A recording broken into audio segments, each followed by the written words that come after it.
In fact, there's really no other way that it could have gotten this far without some sort of cover-up. It would be extraordinary if other people weren't involved, at least on some level.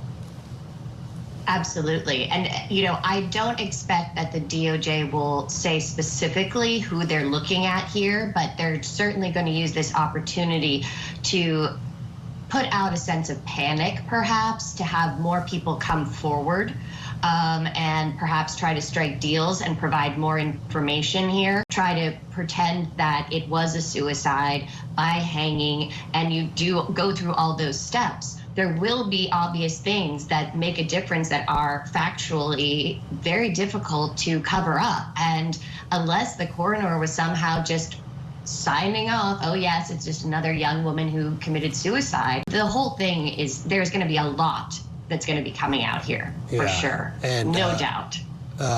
Sandra Birchmore was pregnant at the time of her death. The indictment says that Matthew Farwell was informed that she was pregnant and that he was the father of that baby before he allegedly strangled her to death in her Canton apartment. In fact, word started to get out about their relationship. Less than 2 weeks before she was found dead, someone called the Stoughton Police Department and disclosed that Matthew Farwell had had a relationship with Sandra Birchmore. And when Mr. Farwell learned about that call, he became visibly angry.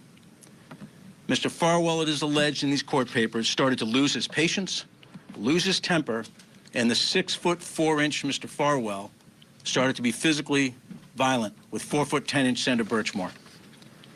And Sandra Birchmore told her friends that Mr. Farwell had pushed her and shoved her and put her in a chokehold.